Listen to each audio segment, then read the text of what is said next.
Welcome to this week's podcast of Two Men in the Middle, where two men in the middle of the heartland debate politics, news, and current events. I'm Brandon Kinnig. I'm Craig Huey. And Craig, it's been an action-packed week. We have a lot of primaries to shift through and to analyze. But to start, just moments ago, the Democrats in the Senate that had this long vote-a-rama that started yesterday evening, Saturday, trying to pass this landmark climate change, tax legislation, as well as giving Medicare the ability to negotiate prescription drug coverage, or prescription drug prices, I should say. There's a lot in this legislation. It's probably the most far-reaching we've had in decades. And it was a slog to get to this point because under the rules of reconciliation, they have very little headway to basically land this airplane. Yeah, you couldn't lose anybody. They can't lose anybody. It's the 50 votes plus Kamala Harris is the VP. And the way this process works is the other side can offer amendment after amendment. And the problem is if any Democrats would get picked off during that amendment process, what happens is if the legislation changes substantially, any piece of it, that could cause everything to fall apart because the House has already passed this legislation. The House, it's going to go back to the House to be passed this next Friday, but the House has already agreed to this very specific constrained set of legislation. And so any changes to it could jeopardize the chances of it passing the House. And these changes, a lot of times, they're poison pills from the opposite party. They're either amendments to get Democrats to vote for things that they can use against them. Like Ted Cruz had some amendment that we can't sell oil to China. Right. That was a strictly political vote. But it's to make them take uncomfortable votes. But the Democrats held together, and I should say it wasn't only the Republican side. You had Bernie Sanders who was causing some headaches with some of these amendments too. Bernie's going to do what Bernie does, right? If you know you have no chance to get any of these amendments through the normal process, this is your one shot to do it. Yeah. The Democrats held together. They did not get picked off, but they also did make some modifications in this bill from what was first proposed last week, I believe. They did, and I would probably dub those the cinema compromises. That's where I'm headed. It's interesting to note if we want to back up. So it was due to some political gamesmanship and political legislative breakthrough on the part of Joe Manchin and Chuck Schumer that got us to this place where this became a reality. Kyrsten Sinema was not included on those discussions, and reports said that she was kind of peeved about that. So she decided to take her time. She took a full week to wade through this legislation, which is why we had this on a Saturday. And she had a handful of issues. One of them was with what they called closing the interest loophole for basically capital gains. Yeah, so she didn't eliminate it. She just narrowed it a little bit. Yeah, so this impacts private equity companies who basically are taxed at a rate of 20% right now rather than a full income tax rate of 37% or higher. So under the legislation originally, they would have more of them would have been taxed at that higher income bracket. She was able to narrow that down, so more of them are not going to be taxed at that rate. So one way to say that is Kyrsten Sinema used her power as a senator to narrow the application of a tax that only applies to hedge funds. Yes. That can't be very popular with the American people or the people in Arizona, I wouldn't think. No, and again, that's interesting. And this has been typical with her when it comes to hedge funds and some of those donors. She has kind of consistently done that time and time again. And then I believe she also, there was some last-minute drama today with the corporate minimum tax of 15% because she was open to voting for an amendment that was put forward by John Thune of South Dakota, which would have narrowed that as well, the application of that, which again would have taken more private equity companies and hedge funds, remove them from being a part of that.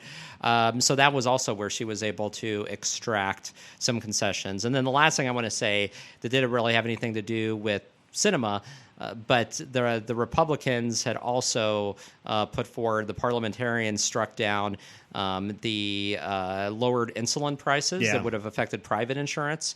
So that is no longer part of that. And then it's also the gap has been narrowed with the reduction in prices for private insurance on other drugs as well. It doesn't apply to Medicare, so the rules still apply. So there's still the requirement that insulin be reduced for Medicare. So if you're getting your insulin paid through Aetna or Blue Cross Blue Right. Shield, this does not apply to you. It does not. No. And that is strictly on the Republican Party. 100%. Yep. So that is something Democrats can run on. They put forward that amendment. It's going to make a Parliamentarian really rule. nice ad in a couple months. So that's so that is it. But yeah, I think. But besides that, what we just recounted, the legislation retained Yeah. much of its core It did. components. So that's really promising, and we can't understate that. Particularly on the government being able to negotiate prices on behalf of Medicare, this is something Democrats have advocated for decades and haven't been able to pass, and now it's going to become law. Yeah. So the politics real quick about cinema. So we've always said cinema is just here for performance art. We weren't quite sure who he was performing for. Now we 100% know. Cinema will get primaried. She will get defeated. She'll be a one-term senator. She's out of the party.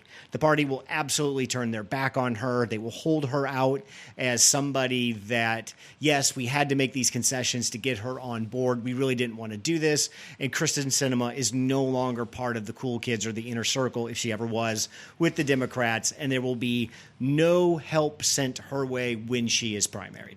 Yeah, and she will receive no money and no help from the DNCCC. Yeah.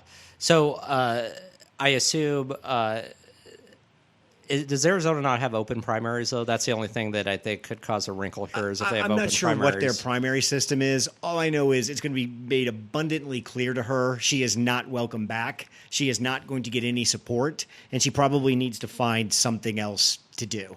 I don't think Kristen Sinema, I'm not even sure she wants to run again. Her performance is over. It seems like she did the thing she was there to do. I don't really even know if she wants to come back. Yeah. And now I could be completely wrong. I've never gotten a feel for Sinema because Sinema never shows her hands, never plays her cards until she has to. Right. Like on this one where she jumped in, I'll say it again. She narrowed a tax that only applies to equity hedge funds. That's it. So I think her whole performance throughout Build Back Better and her whole first 2 years as a senator, she is going to get primaried. I believe she will lose, and she will be out of the Democratic Party. She's going to get a lot of as soon as corporate money, possible. though, behind her campaign. So she will be well funded, I think, by a lot of corporate interests. So that's the thing to watch. She is up, I think, in 2024. Is that right? Because I think she was elected in 2018. Yep. Okay. Yep. I think she's gone. But Yeah. but we said last week Sinema would fall in line. She's not a 51. She's not the bulwark that Manchin was. No, At this I do think it was That's not who somewhat she is. annoying though that there was this last minute drama today Sure. on the corporate minimum That's tax very because Kristen Sinema. she read the legislation all week. This That's wasn't right. new, so It's she all waits a until the very performance. last second. Yes. So Yeah, that was her last number. That was the last time. Yeah. I expect we'll never hear anything from Kristen Sinema again because she's never struck me as somebody who really wants to be in the Senate, knows what a senator is, or wants to participate with the Democratic Party at all. So I'm glad that she got whatever she got. She's on board. She's behind us now, and we can just stop talking about her at all. The other key player in this, Joe Manchin, did you see him on the Sunday shows last Sunday? I did, yeah. Joe Manchin strikes me as a guy who thinks he's going to be running for president one day. The way he's talking about this, I mean, he is, from a marketing perspective, been marketing this very aggressively and standing behind it. Not lukewarm at all, which is, I think, surprising to me because if you look in the past on legislation where he's been a critical vote on, even if he's backed it, eventually, like he's always had lukewarm support. Not with this. I mean, he is really going on this almost like road tour on the national shows of. And the electoral count bill is him and Susan Collins. Yeah. If he can pull that off, too.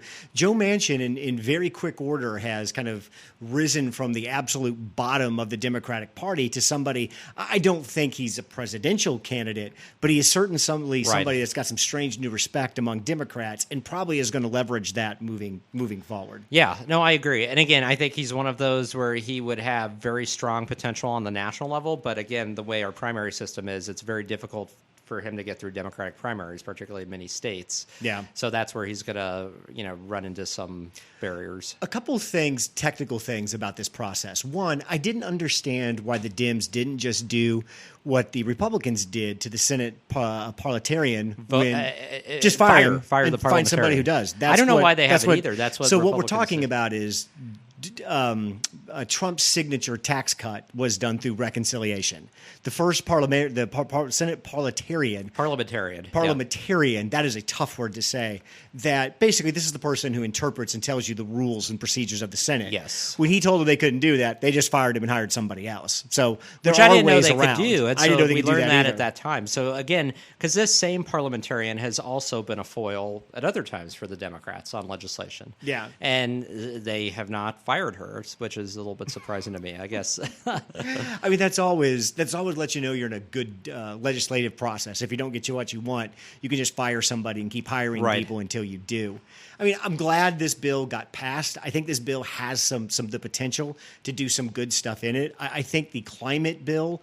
Or the climate side of this bill, again, this was only incentives, no taxes. That's what can pass right now. So now that framework has been established, maybe there's some more things that we can do about that. Because there's this very tiny amount of existing alternative energy incentives that we already had in place were antiquated. Yeah. I mean, most of those provisions only referred specifically to solar, not to other types of alternative energy.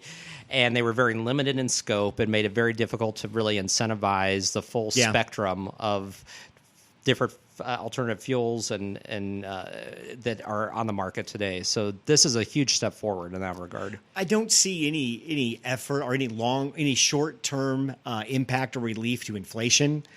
Bernie Sanders had to remind everybody when he gave his little diatribe that this really isn't any inflation reduction. There's really no parts of this that will immediately have any impact on inflation. Yeah. Thanks, Bernie. Because that's the way to be a team player. Right when he's never been a team player. Right when we're ready to spike the ball, Bernie has to get up and take a shit on something, which is always what Bernie does. And maybe that's why Clyburn just decided you couldn't be president, Bernie. I don't know. Well, maybe the rumor those two is that things are Bernie wants to related. run for president again. Of course. I mean, he's he only does. 81, so I mean, come on. At this, I mean, he's only had one heart attack or heart problem. I mean, that doesn't put him out anymore. I mean, so. we need a geriatric race, so get all the Why not? So, 80-year-olds, 81-year-olds in there. Brandon, you have worked in Washington, right? Yes. Okay, so what struck me this week is how much that Congress is like high school and how quickly positions can change from you're feeling good, you're in power, you're part of the cool kids club. You're only like 3 bad things away from happening to being completely put back on your heels. And it feels like that's where the Republicans are with this fury of legislations that's passed over the last weekish or so. It's really been, I think, just quite amazing. I mean, this has been the best run that Biden has had because we already talked about the CHIPS bill, the semiconductor bill, which, again, was a brilliant stroke of genius, one of the few times that, McConnell was bamboozled. Yeah. So, God. I mean, that passed. We finally had the passage of the most far-reaching veterans health care bill that we've had in decades with the burn pit issue. So that is a huge victory. We finally got that bipartisan through. You had the killing of al-Zawahiri. Yeah, that's big. Earlier last week, too. And this was Osama bin Laden's number 2 right-hand guy and somebody who's, been on the target list for over 20 years now, and he's finally been killed. So you've had just this succession of good news, but particularly on the legislative side, and even if we want to go back and include earlier in the summer, again, very limited but still significant gun reform legislation, because that was the first gun reform legislation that had been passed in well over 30 years. So that's something remarkable. Let's talk about the PACT Act a little bit. Yes. This is the burn pit The burn bill. pit issue, yeah. And what this does is it gives a whole bunch of money to veterans around medical issues. Right, And long overdue. And it acknowledges that, hey, your medical conditions are caused by some of the things that you encountered while in the military. And let me give a big finger to Rand Paul and a giant FU who said the reason he didn't vote for this bill was there was no concrete proof that these men's injuries were caused by burn pits. So he can go suck a giant one. The great thing about this bill is just – we talked last week about Trump's hostage video face. Yeah. Nobody's is better than Mitch McConnell. And he had to use it twice, like back to back. Because first, this bill did not pass because the Democrats moved the $400 billion in spending from like discretionary to mandatory, basically. Right. So they increased spending on veterans by $400 billion a year annually. Let me say this again, because this is going to become important really quick. Yes. What the Democrats did is now they have to spend $400 billion a year in the budget every year on our military's health. Brandon, why did the Republicans say no to that? I mean, it was the huge PR nightmare for them. I mean, you have to remember, too, that Republicans are always the loudest when it comes to support for the military, it's part of your brand. Support for veterans.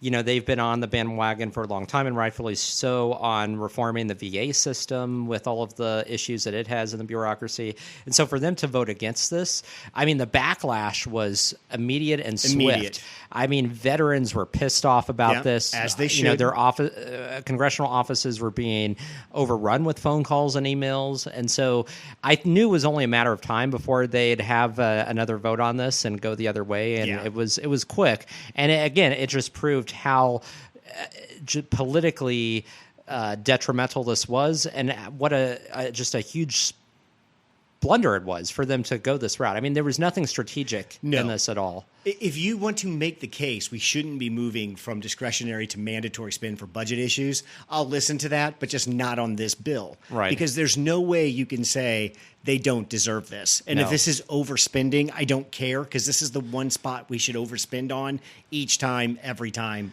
all the time. Well, and it becomes a point of hypocrisy, because then Republicans can be called out like, you supported all of this massive increases in defense spending year after year after year. You know, and while that wasn't mandatory, that was exponentially far and above what Democrats are asking for as the mandatory spend level for veterans.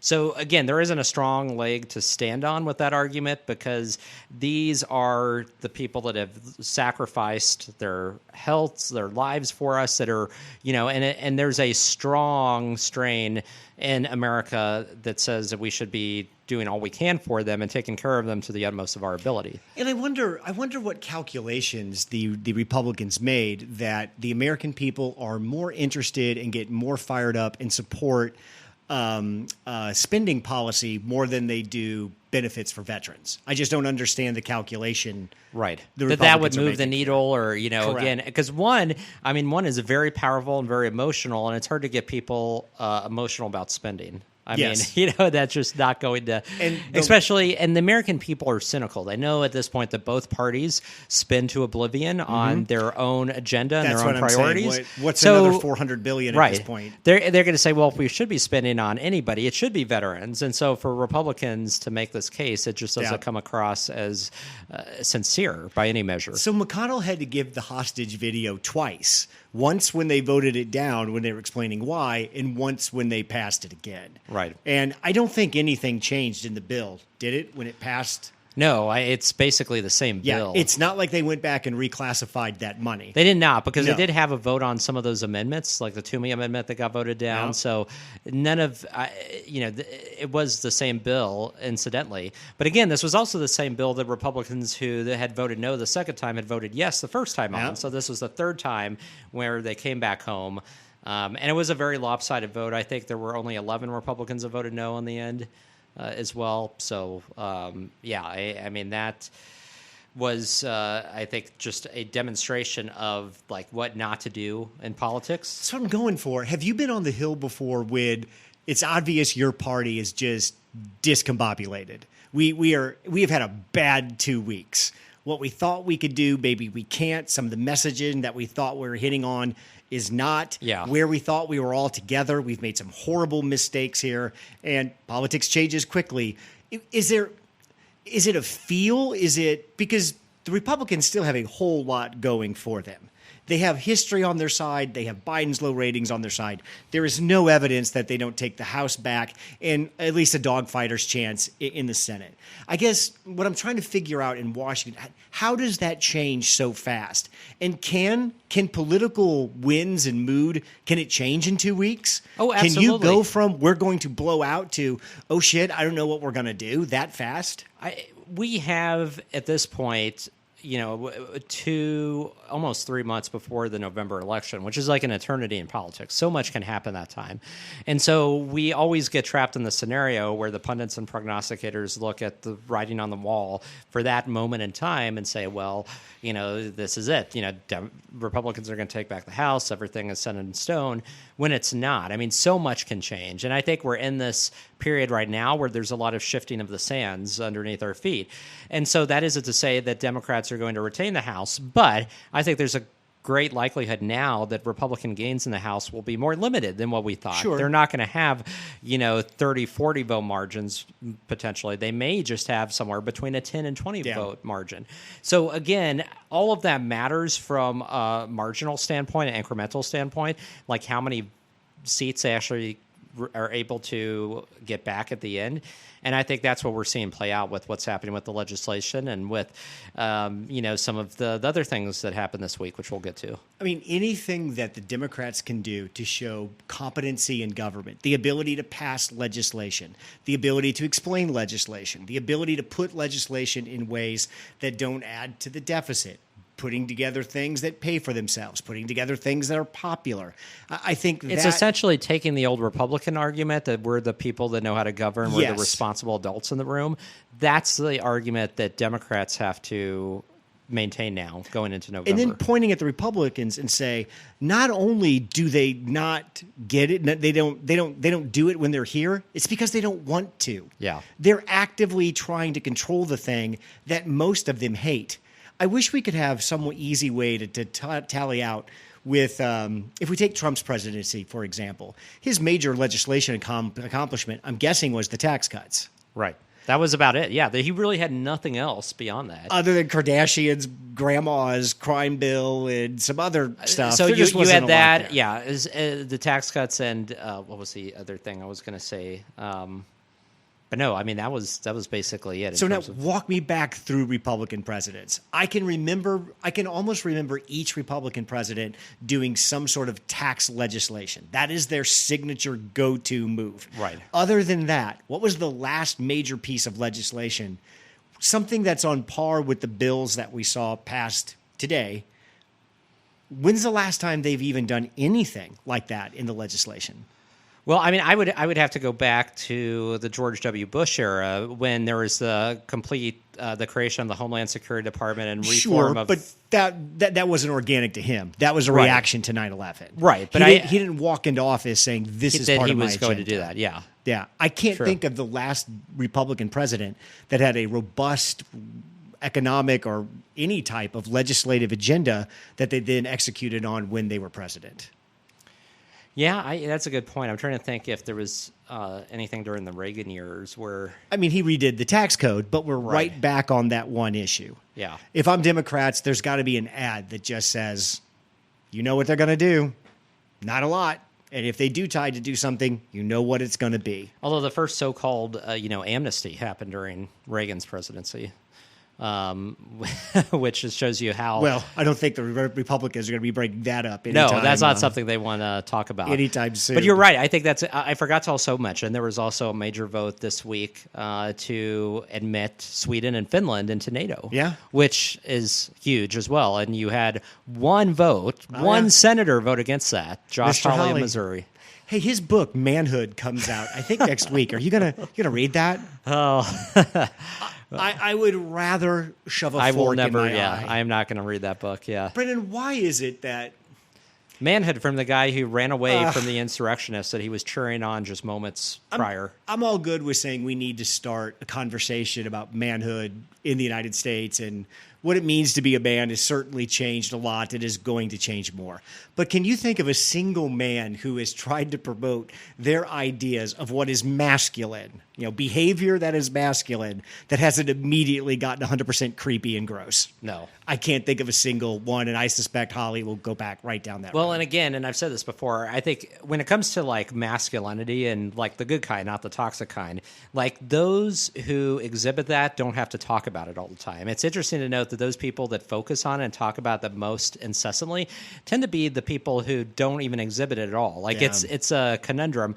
Like Tucker Carlson, who had like a whole segments on his show about masculinity. He's the furthest thing from a masculine guy. He's never served in the military. He's never done anything of significance that required like hard labor, hard work.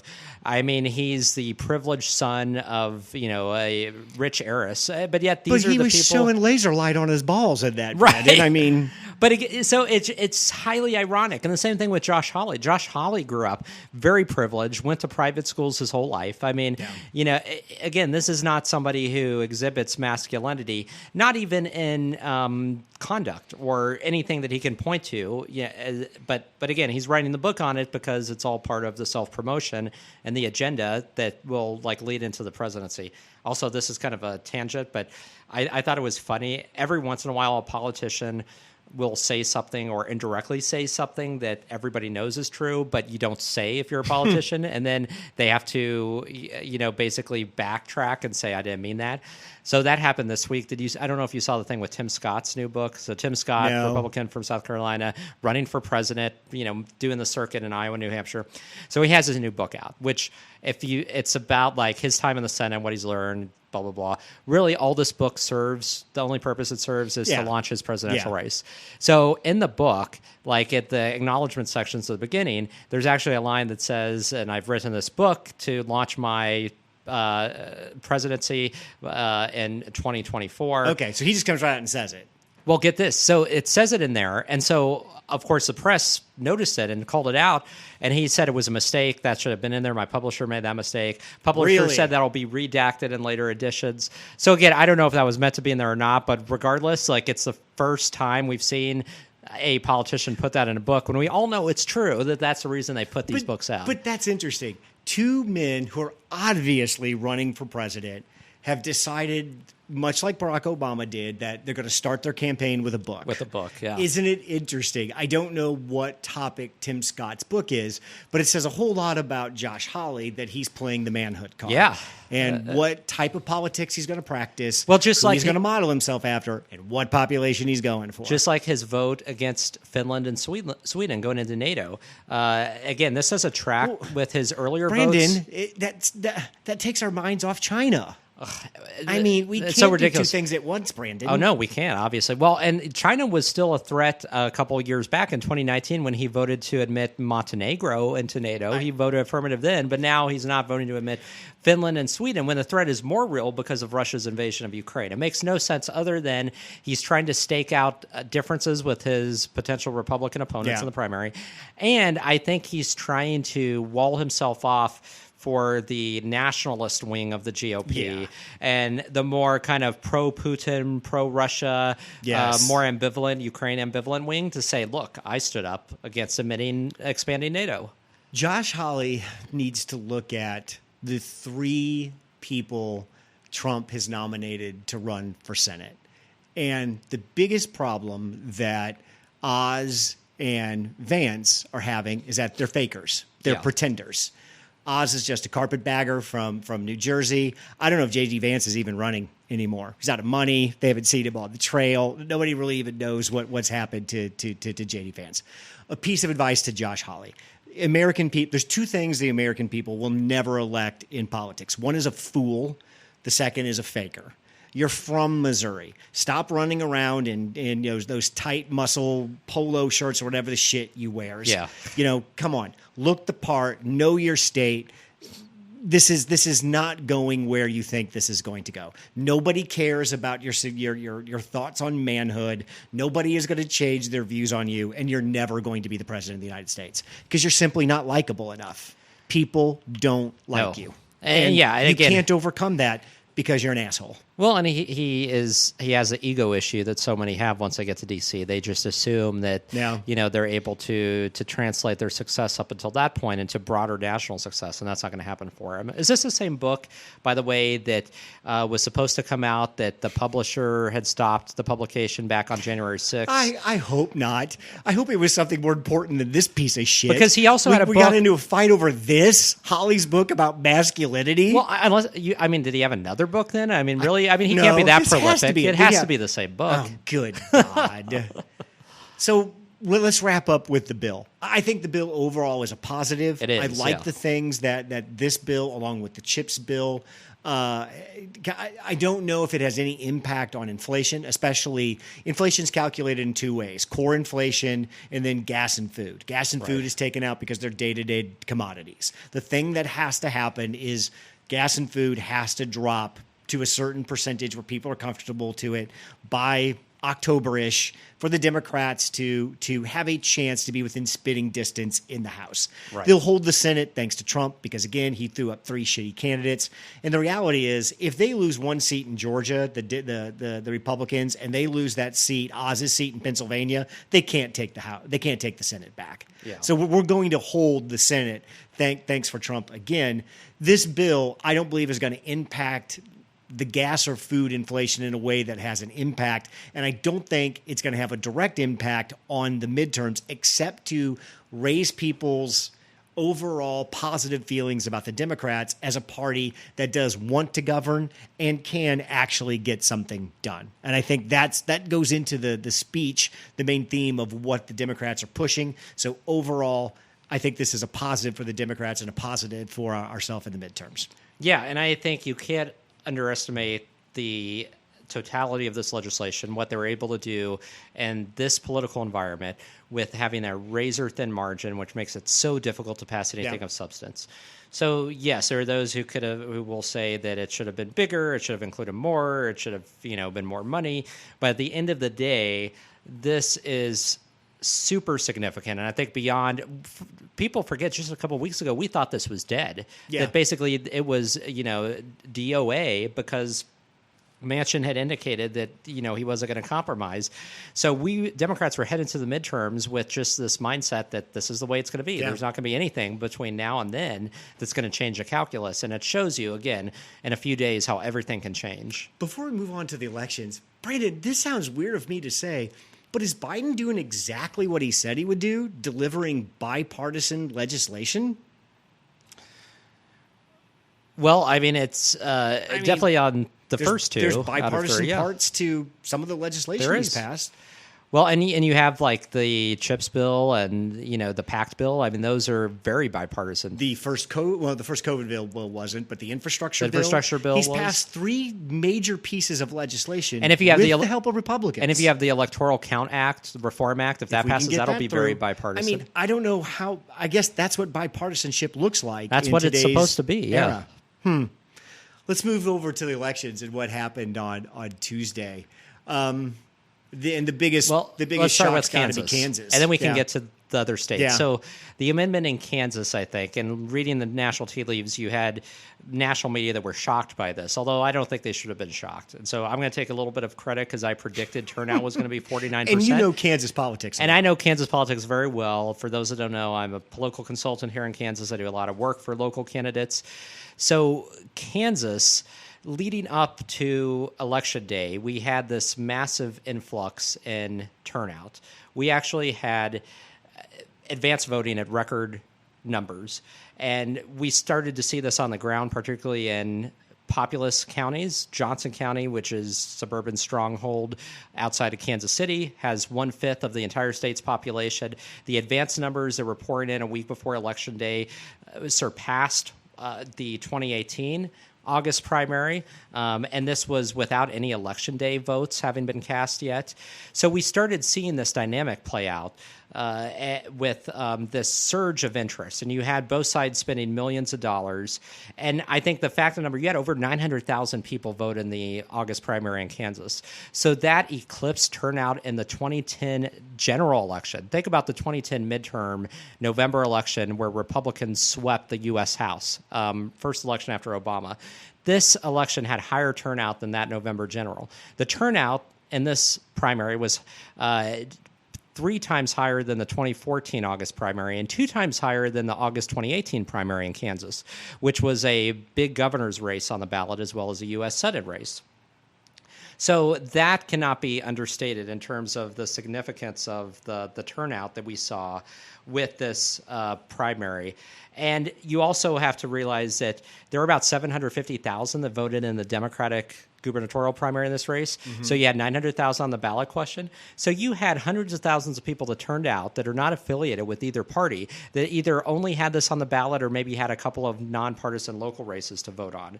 So that was also a big deal. So a bunch of people turned out just to vote for this. Yes, just for this alone. Yeah. So the other interesting thing about this race is that in Johnson County alone, over 30% of unaffiliated voters turned out for a primary. And a typical primary, Johnson County will get single digits in terms of unaffiliated voters, it turns out. Democrats statewide and in Johnson County turned out at a higher rate. In Johnson County, 67% of Democrats turned out to vote versus 62% of Republicans. Again, that's a seismic shift in the electorate because Democrats in Kansas usually don't have that many primaries to vote on. The reason that this was on the ballot in the August primary was a cynical move by Republicans in the state house because they knew that it was a low turnout primary, that all the Republicans would turn out to vote, no Democrats were unaffiliated, and they could just push it through.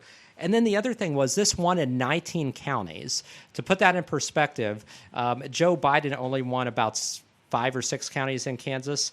So our governor, Laura Kelly, when she won the Democrat in 2018, she won 9 counties. This won in 19. And so that includes 10 counties where Trump actually prevailed in 2020. So Sedgwick, where Wichita is, Harvey, Saline, Cowley, Greenwood, Leon, Geary, Crawford, Miami, Franklin, Leavenworth, Jefferson.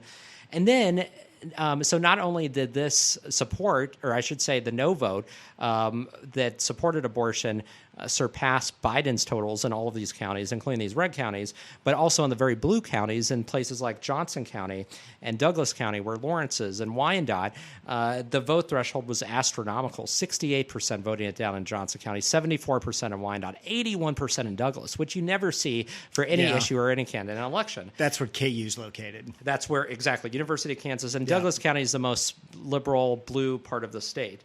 So the other thing that I found very interesting, that even if you assume that everybody who voted in the gubernatorial primary on the ballot last week had also voted for the ballot measure, that still leaves more than 250,000 no votes, roughly half of the no total that didn't come from Democrats. So half of that no vote didn't even come from Democrats, which means it came from unaffiliated and Republicans.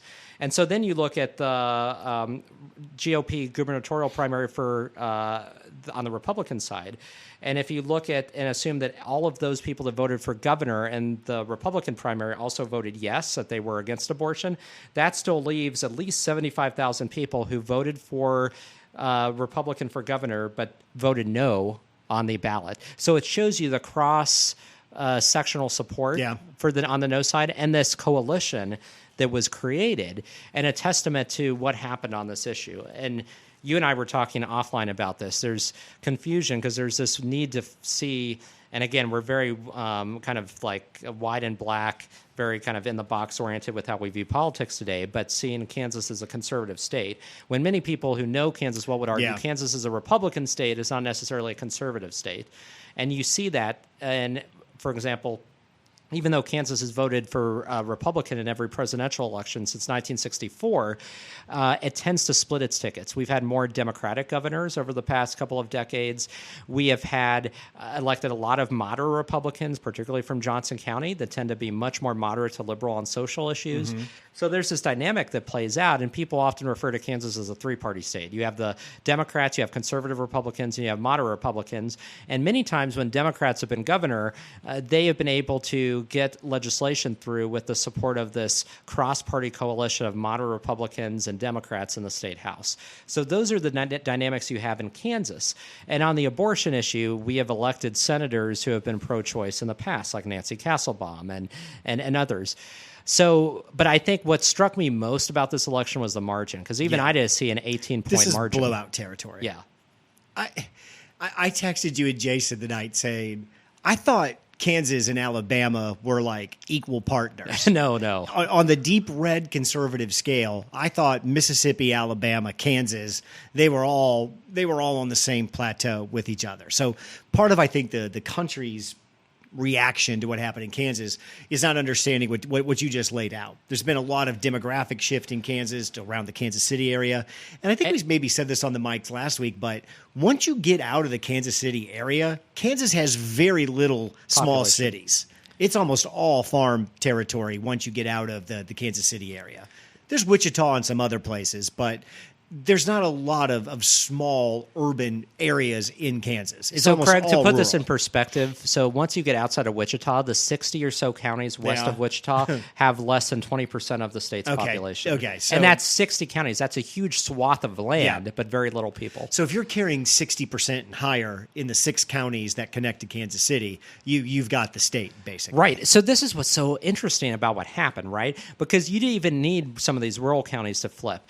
So if you would have had the urban counties like Shawnee, where Topeka is, Sedgwick, where Wichita is, Johnson, Wyandotte, Douglas, and so forth, if you would have had just those counties alone run up the margins that we saw last Tuesday, that would have probably been enough for this to squeak through, and it would have won in the single digits.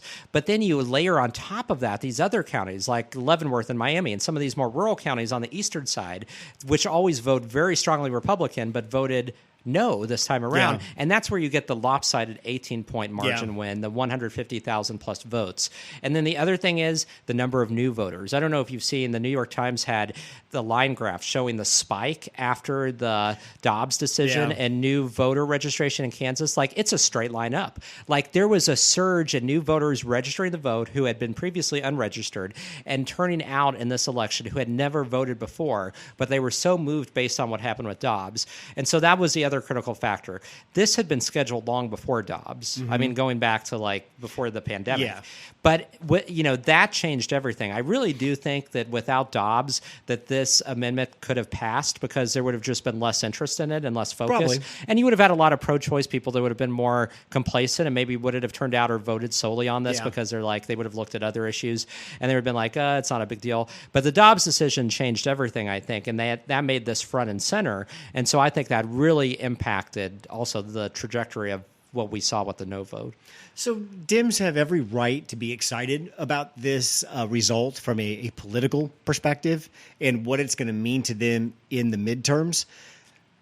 The Republicans have had a little bit of a different reaction. So I think what I've seen is people's reaction break down into 2 different categories. One is people that were anti-Roe. They were anti the decision. The court decided this wrong. This whole idea of 9 dudes sat down and made some sort of scale for trimesters of what life was viable and what that is ridiculous and should never have been done. If your objection to Roe was on the legal merits, then you're totally fine with this. This is exactly what you wanted. This is a state using a democratic process to decide this issue. You're like, this is why we did this. If you are pro-life, you have a very different outlook on what happened in Kansas, because the national polling, what people have said is what people's attitudes about abortion actually came to fruition. Now, from the Republican side, I wouldn't freak out quite yet. First off, this was the easiest way to ask the question about abortion to get the result that you got. Yes. Should a woman's right to an abortion be preserved? That's how they should have asked the damn questions the way they did. Right, because the question essentially would have given it over to legislature to pass any law that could have restricted it completely. No specifics. Yeah. This wasn't, should we do a 20-week ban? This wasn't a 16 weeks. So we didn't even get into any of the stickiness. They just stayed at the high level that said, should a woman have the right to an abortion? It was basically, do you want to keep the status quo or hand it to legislature? If you can ask the question that way, you're going to consistently see those results. Well, yeah. The issue is that's not always going to be the question. That's not always going to be the question. I'll also argue that the language of the amendment itself, though, was very convoluted. Yeah. It was actually written to be confusing. And so it took a lot on the no side to explain this is what it really means. Yeah. It hands the power over to legislature. They can pass any law that includes no restrictions for rape, incest, life, or health of the mother. Like, it really it takes the power away. And so I think they did a good job of getting that message message out. And I think the other thing to learn from this is how to talk about abortion, because it doesn't change the fact that abortion is still very complicated. It's a very nuanced issue for most Americans. Most people don't line up on just a black and white side of the issue. And so the No Coalition was very specific in its messaging because it was building that coalition that included Republicans, unaffiliated, and libertarians. They referred to this as a mandate. Yes. That this would be a... Very interesting. Yes, government mandate, government interference in your personal decision, which, again, resonates with a lot of Republicans and libertarians. They used personal interest stories of women who resembled suburban moms that suburban moms could relate to, married women with children already who were put in a difficult situation where they had to have an abortion or they had an ectopic pregnancy and they had to terminate that was out of their control, to say, hey, this could be something that the legislature bans because, again, there will be no check on that if we vote yes. I heard it described that they were respectful in their messaging. Yeah. And sometimes they Democrats weren't preachy. They weren't get a little out of bounds with Yes, and there is a tendency sometimes among some Democrats to, cheer on abortion or to celebrate it or act like it's this great thing when not everybody believes that. There is a coalition of people that think abortion should be safe, legal, and rare with some restrictions. But there are many in that coalition that are uneasy with this idea that we're just going to say abortion's the greatest thing and we're going to, And so this was very solid messaging. And it's messaging that Democrats should emulate, especially in the wake of Roe, if they want to be able to retain that coalition and expand it in other parts of the country. The message that I saw that I really liked was trust women. Yeah. And this really hit me as somebody who's been married, because if anybody that's married knows your wife is your chief medical officer. There is no medical decision in that house for her, any of your children, or even yourself that she does not directly make. And if there's one person that every man trusts to make their own medical decisions, it's their wife. And I thought that was a very good way to widen that message out and appeal to a broader audience than some of the traditional messages about the good of abortion or the celebration of abortion that Democrats have been guilty of delivering here in the last couple of years. Agreed. Yeah, I mean, it was all about the messaging, and so that was called out several times. I mean, the kind of stroke of genius by the part of the no side.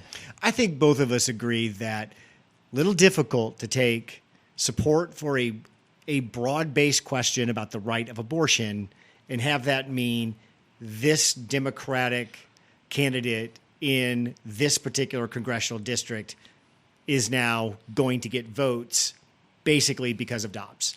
That is a very long, complicated road to make. It is. And there's no evidence that it's happening. No. So I would caution the challenge for Democrats here is to bring abortion to the forefront and make it one of a handful of top issues that Democrats, that the and American people vote on. It's getting there. consistently climbing. But people forget that when most people go to the ballot box to vote for candidates, they vote according to a matrix of issues, right? There's several issues percolating in their head, and they prioritize them, they organize them.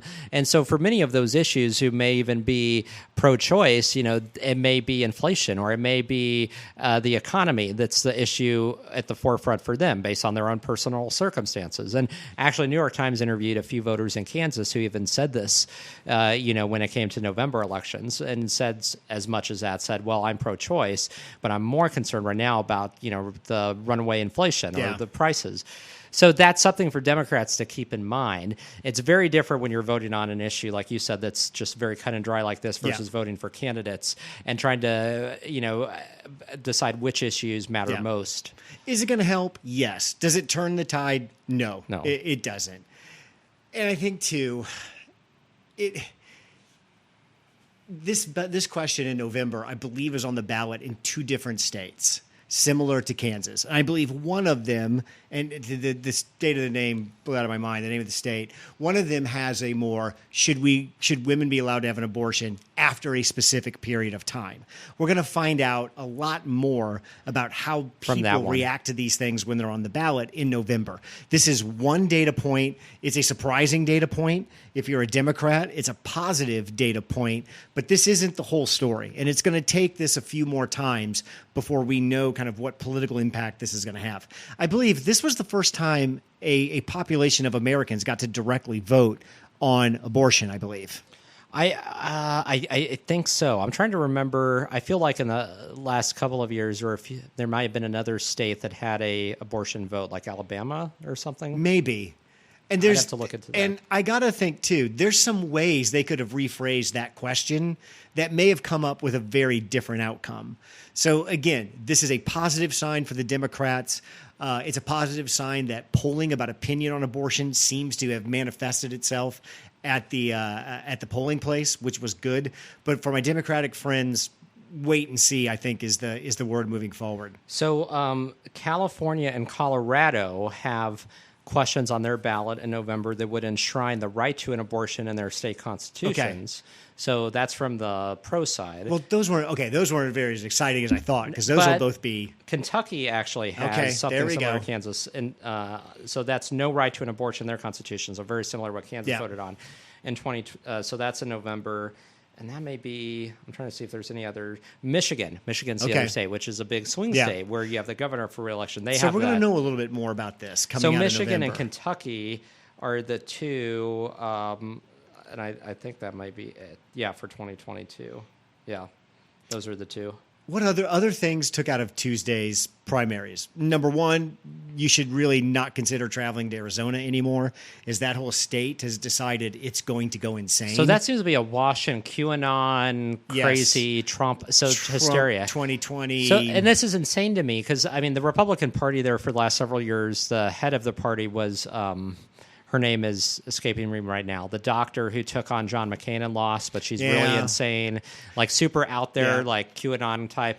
So she's the head of the Republican Party. You have the fact that Arizona is a swing state that went blue, has two Democrat senators right now, went for Joe Biden. But the Republican Party is just going full board on the crazy Trump train. So you have Carrie Lake, who won the gubernatorial primary. So Doug Ducey, who's a more mainstream Republican, had endorsed her opponent, didn't do any good. She won, and she's a former broadcaster. News she has anchor. A very put-together TV look and presence about her. But she's also a hypocrite. She was one who was actually an Obama supporter who went from being a Democrat to really just 180-degree change because, again, self-interest. She saw the grift. She saw the opportunity. It's all grift. So she won. You have the Blake Masters, who was a handpicked Peter Thiel candidate, who's super crazy. Didn't think we should get involved in World War II. I mean, has a lot of crazy positions. He's the Senate candidate now against Mark Kelly. And the Secretary of State candidate, who's Fincham, I believe. Yeah, and he's just said, if Trump don't win the next election, he's not going to certify. Yeah. And so that is scary. And just to focus on that for a moment, you now have the Secretary of State candidates that won on Tuesday and on the Republican side in Arizona, Michigan, and Nevada have all three said they would not certify. They both believe the election was stolen. Yeah. All Trump endorsements think the election was stolen. They're part of the big lie. And they said they wouldn't certify if Trump loses in 2024. So let's think about that. That's the highest office in that state that oversees elections, being held by people that are profoundly anti-democratic and part of a cult.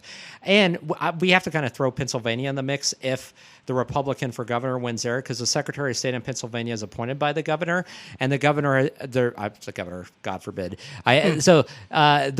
Mastriano, who's running for governor, has already said if he were to win, he would appoint somebody who would ensure Trump becomes president. That is four key states where you could have... Denying the 2020 elections, pretty good strategy in certain spots. But can you imagine if we find ourselves in a place in 2024 where you have a Democrat who, again, wins Arizona, but the Secretary of State doesn't certify? And so you have that entire state's results thrown out, or you'd have a constitutional crisis. That is where we could be. Yeah. And so these states, it's more and more than ever that the Democrat who is running for Secretary of State win now against those Republicans. Incidentally enough, Katie Hobbs, who was the Secretary of State in Arizona, the Democrat, who took on a very public role in the aftermath of the 2020 controversy with Trump, she is running for governor now. So she's going to be the candidate for the Democrats on the ballot as governor. And so it's an open race for the Secretary of State office. I want to talk about Peter Meijer a little bit. Peter Meijer is the centrist Republican out of Michigan. One of the 10 who voted for impeachment. And he's in a district that Biden won +8, I think. I think so, +5, +8. He's in a Democratic district. He got primaried by a gentleman named Josh Gibbs or John Gibbs. This is a gentleman who was in the Trump administration. He is a far-right loon. He is a Trump-endorsed candidate against Peter Meijer, and he's just an absolute moron. He's a 2020 election denier. Just you can look the guy up. He's not worth talking about. He's a candidate that the only reason he is there is because Trump put him there. He has no business being anywhere near the U.S. Congress. No qualifications, dangerous philosophy, and I would say somebody is an absolute worst type of candidate that could run for Congress and is only doing it to grift off the Trump name. Right. Do we agree with that's a pretty good assessment of Gibbs? Oh, yeah, completely Okay. agree. Yeah, he's in that camp. With all of that said, I am going to stand up for the Democrats pushing him through the primary. And I have three kind of primary reasons for doing this. One is if the Republicans can't come out against this, right? Because they would be admitting that they're putting up candidates that are not qualified and have no business running for office. So the Republican Party can't come out strong. So they farm it out to the right-wing media. Ben Shapiro, Hugh Hewitt, the Fox personalities at night have come off and said, well, how serious are the Democrats through this January 6th committee in saving democracy if they're promoting people that they think are dangers to democracy is basically what the issue is. And John Gibbs certainly is one of them. So my arguments for why that's something the Democrats should do. Number one, if the Republican Party didn't like it, the Republican Party should do something about it. They should come out and defend the candidates that they want to keep in office. If they think Peter Meyer is worth keeping in that office, they should come out and defend him if the Democrats attack him in a way that they think is unfair. They're choosing not to defend their own candidates. They don't care about this as much as the media seems to because one man has told them not to. So how much should we care about the candidate sinking their choices for somebody that we think we can beat if the Republican Party does not care about their own candidates? Second, Meyer spent $3.2 million on advertising. From what I heard, Gibbs raised very little money and spent almost anything because he didn't run a very effective campaign. The Democrats came in and gave Gibbs $435,000 and ran a series of ads that talked about his extreme policies, and he was a MAGA person. Again, geared at the Republican side, but clearly something that said he was a radical. Brandon, why did $435,000 worth of ads, which we both can admit is a pittance in today's... A drop in the bucket, yeah. Turn Republican voters against their champion, right? The guy everybody likes because he voted for Trump as a moderate. It only took the slightest of pinch to point them to somebody who's a total lunatic and they voted for him. Isn't the real problem with the voters in the Republican primary, not what the Democratic Party's doing? Well, it is, yeah. I think it's, again, it had very little to almost no marginal impact on the state of play in that race, right? Dime in the bucket. The bigger problem, as you identified, is with the primary voters, the MAGA voters. That is the base now of the party. That is the problem. So, we I think, can criticize elected Republicans all day, and I'm happy to do it because they are spineless and they're not leaders. But the bigger heart of the matter is that there's an electorate that is fundamentally now anti-democratic on the Republican side and pro-MAGA, and that has a change. But all that being said, and I would say that it's playing fire with fire. I don't like the idea of Democrats spending. There's limited money to go around, so there's plenty of other places to put that cash, even small amounts, into other races. And I think on any other issue, this is the existential crisis of our time, because if there is the chance that there'd be some type of, and again, we see how things can change in a flash, in a period of months, something that would change in a +5 Biden district where that Republican now can run and win, where Gibbs can win, that would be, again, another loss of a seat to somebody who is completely unsuited to hold office in a Democratic Herschel country. Walker's completely unsuited to run for Senate. Mehmet Oz has no business, no experience, and only wants to steal. What's the difference between Trump appointing those two and us promoting John Gibbs? Well, I think the point is that I think all of those who want to ensure that the next election does not result in voters being disenfranchised should do everything possible to keep the craziest of those people out of office, those who are fundamentally in the MAGA camp and anti-democratic and part of the So the when big are the steal. Republicans telling Trump he can't run?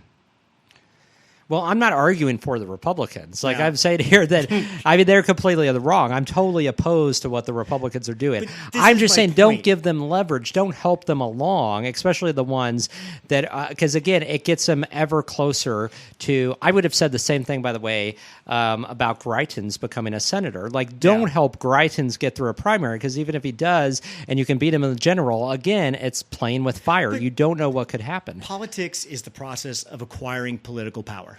It's just been in the last 10 years we've decided it's a zero-sum game and everything's on the board. Both parties decided that. Mitch McConnell was the one who rammed 2 Supreme Court justices through. One with, 9 months to go in a term? One with, 45 days or something like that? Isn't that the exact same thing that we're doing? My point is, if you're not comfortable making politics a blood sport, then what is the process to go guns down? And I think we talked about this last week. How do we get back to a truce? Because we're not stopping, my side, and your side's not stopping. And I don't have, again, if this were 2014 and it was, Claire McCaskill dumping all of those ads and that PAC that was running the Todd Akin, that's very different. I mean, this isn't an existential crisis on democracy. Todd Akin is extreme on abortion, but that's political issue, and by all means, go at it. I just think we're at a place fundamentally where we're at the tipping point where 2024 could result in a vastly different outcome than we saw in 2020. And it also doesn't send a good message. There's a very few number of them left. It's ever dwindling. Republicans who are willing to stand up to their own party and, for example, cast an impeachment vote for Trump, and knowing that not only can they lose their seats, but the other side is going to hasten and help that happen. You're not going to have any crossover support and trying to retain the basic institutions that we rely on for fair and free elections. I'm just using the lesson my Republican friends taught me, that first step is to be at the table and do anything to be at the table. Because if you're not at the table, you can't get anything done. That's what everybody has used as a justification for working for and staying close to Trump. We're just doing the same thing. Brandon, if we don't win the House, how can we do these great things? And if we win the House, we have to promote some of these people, so be it. I guess what aggravates me is folks like Jonah Goldberg and the intellectual wing of conservatism who is just so put off by this. And it's like, really? This is the thing you're put off by? There's 1,000 different things that on the hypocrisy scale and horrible things that have happened in politics the last 10 years you could pick on. This is the one that you think is out of bounds? I just find that to be incredibly hypocritical. Well, I agree. It's not the worst thing in the world. I just find it counterproductive because I think at the end of the day, and you keep speaking very much on kind of like standard short-term political gains type of, and I'm saying this is so much more than this. I mean, we're beyond, typical, political gamesmanship. I think that it becomes very difficult because you're not going to defeat Trumpism just with a Democratic majority in the House and Senate. The way you're going to defeat it is either the Republican Party dies and is replaced by a different political party. Which it won't. Or at some point, the calculus is going to change and you're going to have normal, traditional Republicans regain control of the Republican Party. But that can't happen if you aid in the defeat of anybody who's semi-normal so that they continue to be just replaced by Trumpers. That's not going to happen. Do you think there's anything to the defense of Joe Biden is going to be impeached if the Republicans win the House? That's a foregone conclusion. I think so. We will do anything to keep the House in order for that not to happen because it's not right. Would that justify giving money to Gibbs? I mean, I don't think that would necessarily justify. I guess from my standpoint, if that's a predetermined outcome, I mean, you're saying because it won't have any impact anyway, that he's going to be impeached, so you might as well. What I'm saying, if the Democrat, if I'm leading the DNC and people are yelling at me about this, what I tell them is, do you think Biden's going to get impeached? If you answer yes, I'm like, doesn't every vote count? If we could do this to 3 candidates and hold our ground in the House and maybe not impeach Biden, isn't it worth it? Again, we're in a zero-sum game for power. What rules are we violating here? What shouldn't we do to keep that from happening? Because you know what's going to happen. 2023 is going to be a brutal year for Joe Biden personally. Because the first thing the House is going to do is open the Hunter Biden investigation. And that's going to be a 2-year ordeal. Then they're going to impeach him. You're telling me that as the leader of the DNC, I can make a case to my constituents that we shouldn't spend that $450K to maybe prevent a seat from that happening, because why? But I mean, that, that's making the assumption that seat could be the margin between Democratic or Republican control. We have of the House. 4 seats now. It's going to be even tighter if we keep it. I don't think that one seat is going to determine the outcome, though. There's plenty of other seats on the margins that Democrats need to invest in that won't give them the bad headlines or the accusations of hypocrisy when it comes to saying that this is an existential crisis, but not enough to where we're not going to try to defeat a pro-impeachment Republican. The average party who owns all 3 branches of government at a midterms loss in Congress is 27 seats. I think the Dems can do much better than that, and I think this is part of that strategy. And if this yields 1 seat, so be it. To me, it's worth it, because this is just the game. This is the game we're playing. And my ultimate defense is just to look at the Republicans and say, this is on you. Stop nominating these people. This process would stop. We'll see. You know who you're nominating. You know these people are dangerous. Don't put them up there, and this process goes to an end. I will add, though, that James Carville and David Axelrod agree with my both position. Yeah. But again, I understand where you're coming from. I understand that. I do want to point to Washington State. So one of the pro-impeachment Republicans was able to make it through, Dan Newhouse. Mm-hmm. The other, Jamie Herrera Butler. So she is in the fight of her life. They're still counting votes there. I think she's hanging on by like 100-vote lead over her crazy MAGA Republican opponent. His name is a guy named Joe Kent. He is a former police officer, part of a militia, has basically said that he wants people arrested and executed. Like, he's super out there crazy. It remains to be seen whether or not she can hang on, but I will say that if both of them end up hanging on and facing Democrats in the fall, it will be because Washington State went to this jungle primary system where everybody runs in one primary. So for their congressional seats, all the Democrats, all the Republicans ran in one big primary, and it's the top 2 vote getters that advance. So, theoretically, you could have 2 Democrats or 2 Republicans advance. But what this has happened is it will most likely have the Democrat advance with the pro-impeachment Republican, which is something you wouldn't have seen happen if it had just been individual Republican or Democrat primaries. So I say that I'm a big proponent of electoral reform, and I do think jungle primaries are a good step to that in the absence of being able to go full board into ranked choice voting, jungle primaries are a good option. Completely agree that we need to redo the primaries. Because jungle primaries tend to produce voters that are more moderate, more mainstream, less of the crazy. It's a good way to do that. And I'm glad to see states like Washington, Alaska has that coming up with their Senate race, which also, not just their Senate race, their House race. So the latest polling shows that it looks like Sarah Palin isn't going to make it through. She's going to make it. And it's because of this new system. Like, this system works, and I would like to see more states have it. The last cynical point on this, I don't mind this in the House, because House members, a single House member is very, very ineffectual. Yeah. Look at AOC. Yeah. You can run your mouth all you want. AOC, Matt Gaetz, Marjorie Taylor Greene.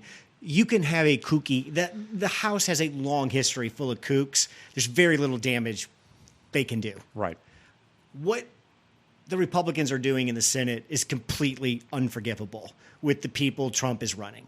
And I have no problem doing this in the House when that's happening in the Senate, where one senator can do a whole lot. It's a whole lot different in the Senate. And what Trump's doing with Walker is embarrassing. And the entire Republican Party should be ashamed of what they're doing for that. So I agree with Axelrod and Carville. No problems with this at all. Let's do more of it. Yeah. If it wins us seats, that's what we got to do. And even in places, I would argue it's very difficult, almost impossible for a Democrat to win Alaska at this point. Yeah. But hey, I mean, retaining Lisa Murkowski, who voted for impeachment over a crazy MAGA person, is preferable. So you may see that there. Or, for example, in Utah, where you have Evan McMullin, who's an independent, running with Democratic support against Mike Lee. Yeah. And so they're neck and neck in polling. Again, don't know that that's going to happen, probably won't. But if it can, and if it's likely to be close, that's a more preferable outcome in a state where a Democrat can't win. So I would like to see more of this, where we're smart and strategic and looking at who we can put up, who's going to be the most pro-democracy, most likely to ensure that they're not going to overturn the system, especially in states states where, one party may not be viable. Like, that's what we should be doing. Let's end with, you sent me a text this week and said, if you're not watching the Alex Jones trial, you really need to. Wow. And yeah. I found it, and it did not disappoint. Wow. So, Alex Jones, because this has been years, that he has not faced any accountability for all of the lies, all of the crazy conspiracy theories. The Sandy Hook was just one of many, but it was it has resonated the most because that was school children, very much like Uvalde, who were gunned down. And you had Alex Jones for years, who has claimed that that was a false flag operation, that it was deep state. It was all actors, and crisis actors. None of it was real. And so he's being sued for defamation. And to see those parents in court, like showing the pictures of their child, like, look, this is my child. This person was real, and calling him to task and on the carpet. But what got me is that this guy is so arrogant that in court he continued to lie. He had to be reminded by the judge that he was perjuring himself and he needed to stop. That the courtroom was not his show. Has he never watched TV? Has he never watched Law and Order? Everybody knows how to testify. You answer the question that's asked to you. Every time his lawyer would ask a question, he'd just monologue. And half the time the judge would be, that's a lie. You can't say that. You can't. Well, and I mean, he really is. I mean, I consider human scum. I mean, he's the bottom of the barrel. He's awful. He's scum. But it was just enlightening to me. There was one point where the attorney for the parents asked him point blank about the fact that because he's been, at this trial, and then after the daily hearings, he's going out on his show and claiming that this is rigged against him. It's all false. And I want to pause what you just said. He still goes on his shows, today, Infowars.com, and is able to spew a bunch of shit to millions of people. Okay, just want to make sure, if this is about a free speech trial, Alex Jones's free speech rights have not been really infringed upon. Yeah, I get, maybe it's because it's not a criminal trial, but there's no gag order against him, which for a lot of people there are. They have gag orders. They can't talk about. No. If I'm the prosecutor, no gag order. No, run your mouth, Jones. Yeah. That every time you say something, my case gets stronger. So the attorney for the parents said, so did you go on your show and depict this graphic of the judge burning in flames? And he denied it. And then they showed the graphic at court, and he had to agree. So again, he's lying. An idiot. I mean, it's on and on. What's fascinating to me about the Alex Jones, the whole situation is there is no First Amendment free speech issue here. No. To me, this works exactly how it's supposed to work. Alex Jones did something completely out of bounds culturally that now people are reacting to. He's free to give that speech, but Correct. he's held accountable for it. Brandon, did anybody tell Alex Jones you can't go on the air and tell people that? No, he chose to do that. Because he chose to do that, Apple and YouTube, they all decided to drop him, which is a choice they are completely within their rights to make. And then the parents decided to sue him, which the court said he's violated enough civil law. You have the right to do that. Everybody's getting out of this. Everybody's playing the part, and everybody is playing the free speech part they should be playing. Yeah. If Alex Jones wants to keep on talking his way into bankruptcy and obscurity, nobody's infringing that right. It just doesn't mean Apple doesn't have to put his podcast on. Right. YouTube doesn't put. That's the way Infowars.com, folks. You can see him. You can look. I think he said he does 4 to 6 hours of live podcasting like a day. You can still see him, folks. He's on nowhere. And this is a guy, I mean, he made $800,000 in one day alone. His That's estimated net worth is between $125 to $250 million. He has a lot of money. So contrary to his claims that this would make him go bankrupt, it's classic. a lie. But it was interesting because even his statements, he referred to the jury on his show as small-minded blue-collar people. I mean, he referred, there's a dad of one of the victims who speaks very slowly and very deliberately, like enunciates his every word. He referred to that dad as slow and mocked him for his speech patterns. I mean, this is just, he's doing himself no favors. He's already a vile human being. But, I mean, at this point, like you said, let him talk away because he's digging his own grave. Let him go. Joe Rogan came out and talked about, he's not really hurting anybody. Can he get like the comedics pass? He's just saying funny stuff. No, he's not. There's nothing funny about that. And it's resulted in harm. These parents have been harassed for years, have had death threats against them. Crossed the line. Yeah. A line still exists. Alex Jones has an audience. which is Die Hard, and those people have been shown that they will believe his every word, and they will go after people that he attacks on his show. If you want to make $200 million talking about how the trail off plane wings is a chemical the government puts out that makes frogs gay or whatever, which I think was one of his core. Nobody cares. Knock yourself out. We'll think that's funny. We'll reward you with a media empire. That's great. When you cross over to kids, though, that's not something we're willing to grift on, Yeah. and this is what happens. And for those that it's don't know, a clear message that needs to be sent. I mean, this is just one of many. I mean, he basically claims every mass shooting is a plot to take weight guns. He claimed 9/11 was an inside job, that our government did that. He has a whole history going back decades where he has made outlandish claims. So for those that don't know, this is just one of many. I mean, it's not even about comedy. It's about claims that are so far out there, and there's people that believe them, and there's people that act on them, and that's what this is about. Jones used what we call the 3-2-1 method. 3 absolute lies, 2 things that are false but could plausibly be true, and 1 fact.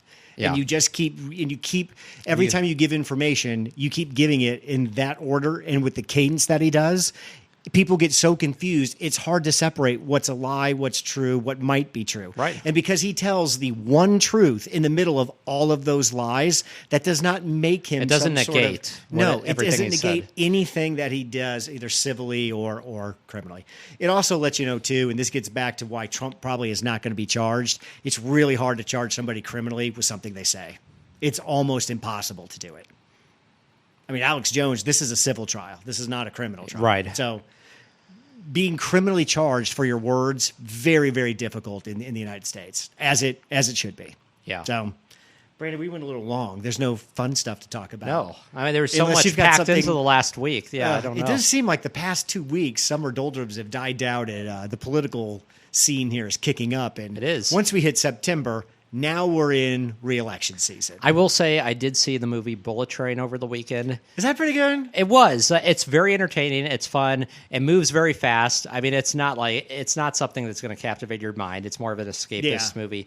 But it is fun. It has a lot of celebrity cameos in it. And it's a little bit confusing at first because it moves so fast. To put this in perspective, the train is moving the entire time, and basically almost the whole film takes place on this very fast-moving train from one car to the next. So, I mean, if you blink, you can miss something, but it is entertaining. I do recommend it. Brad Pitt wears a bucket hat in that movie, doesn't he? He does, yeah. And he looks really good in it. He does, yeah. I hate that.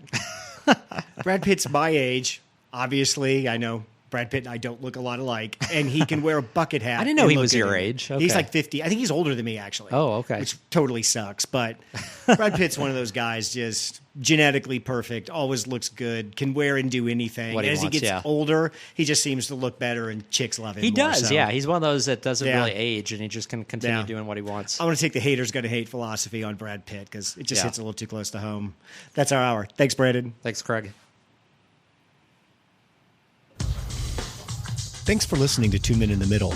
Make sure to give us a 5-star review wherever you get your podcasts. Check out our website at 2meninthemiddle.com. Drop us an email at 2meninthemiddle@gmail.com or tweet at us at 2 Men in the Middle. We'll see you next week.